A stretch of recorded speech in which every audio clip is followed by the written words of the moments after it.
bom dia! Vamos para mais uma videoaula de geografia, ok? Vamos lá. Começando hoje com a correção da página 152, ok?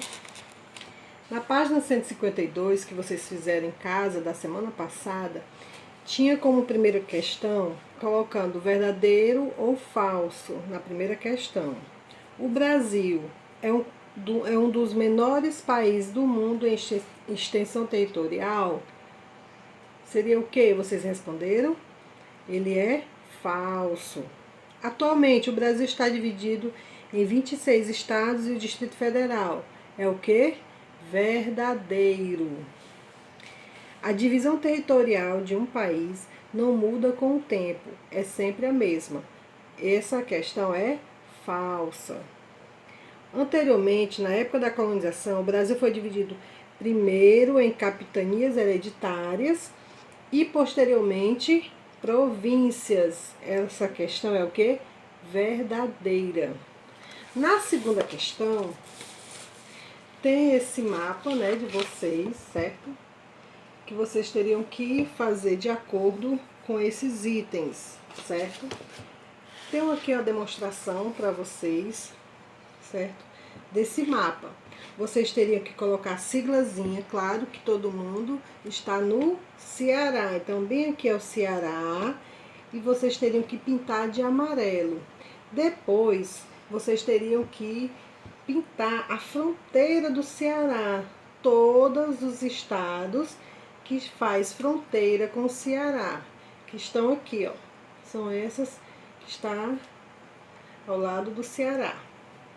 E pintar de rosa os outros estados do Brasil, certo? Aqui é uma pequena demonstração de como seria esse mapa que vocês teriam que responder, ok?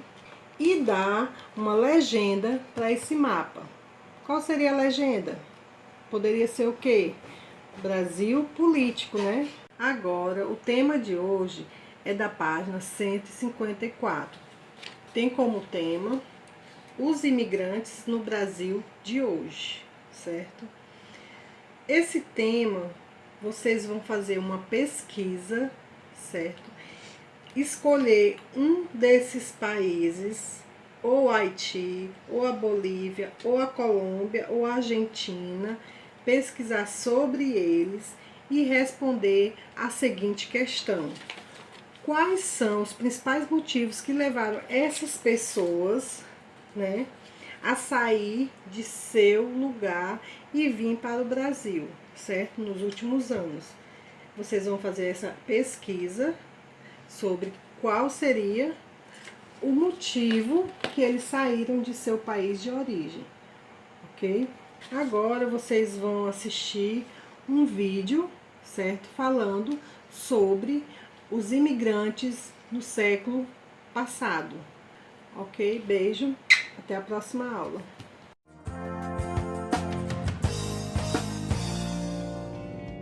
A antiga população do Paraná no século XIX era de portugueses, espanhóis, escravos africanos, índios e mestiços. O Paraná era apenas uma província de pouco povoamento que pertencia a São Paulo. A primeira imigração a chegar foi a de alemães, no ano de 1829, na cidade de Rio Negro. Mas a vinda de europeus começou a crescer mesmo por volta dos anos 1870. Nesta época, o estado tinha apenas 126 mil habitantes. E a monarquia começou a incentivar a imigração. O movimento abolicionista contra a escravidão crescia e a preocupação era trazer mais mão de obra, principalmente para o trabalho no campo. Nesta mesma época, a Europa tinha poucas áreas disponíveis e muitas guerras. Os povos europeus procuravam terra, paz e melhores oportunidades. E o Brasil passou a ser visto como um país promissor por estes povos. Depois dos alemães vieram os italianos, franceses, suíços, poloneses e ucranianos. E a imigração deu um novo impulso para a economia do Sul. Os imigrantes também mudaram a paisagem do campo e das cidades paranaenses. As casas agora eram construídas no modelo europeu, com telhados muito inclinados contra o acúmulo de neve, que aqui era rara. E eles também mudaram os hábitos e costumes da população. Algumas imigrações foram maiores em números populacionais. Os alemães trouxeram a tradição do associativismo, que depois foi adotado pelas cooperativas, e se dedicaram às atividades comerciais, industriais, à agricultura e à construção, e foram muito importantes no crescimento do comércio da capital. Tem-se uma ideia muito equivocada de que o imigrante apenas veio como massa de manobra. A imigração europeia foi muito mais uma expatriação do que uma imigração, porque fazia-se uma propaganda dos países, sobretudo dos países da América, que era equivocada. Os imigrantes deram um novo desenho para a cidade. Esse novo desenho é constatado por Big Withers, um viajante inglês que esteve aqui em 1872. Ele diz que Curitiba está totalmente mudada porque ele sente a presença da arquitetura, sobretudo de influência alemã. A imigração espanhola começou no final do século XIX. Em grande parte, eles foram trabalhar com a produção de café no norte do estado e no comércio e produção de móveis. Os ucranianos chegaram ao Paraná no ano de 1895 e se concentraram em colônias ao redor de Curitiba. Outras colônias foram criadas no interior, principalmente no sul do estado. E hoje o Paraná tem a maior colônia ucraniana do Brasil. Os japoneses chegaram ao Paraná a partir de 1915, na capital e norte do estado, principalmente nas regiões de Maringá, Londrina e Açaí, e dedicaram-se à agricultura e ao comércio.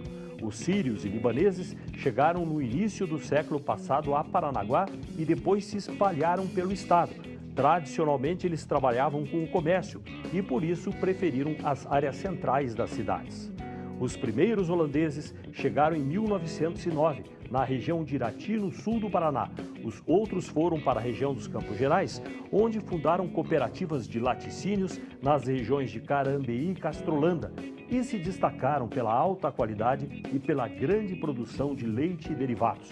Além dos imigrantes, o Paraná teve uma grande contribuição dos índios e escravos. As antigas tribos indígenas paranaenses criaram os primeiros caminhos que permitiram a entrada dos portugueses. E os escravos chegaram a ser 40% do total da população do estado no século XIX e deram uma grande contribuição no trabalho de construção das cidades, das estradas e no campo. Com tantos povos e culturas diferentes, o desenvolvimento se tornou acelerado. Hoje, o Paraná é um dos estados com a maior variedade de povos do Brasil. No total, foram imigrantes de 28 etnias, que trabalharam muito e construíram um dos estados mais desenvolvidos e produtivos do Brasil.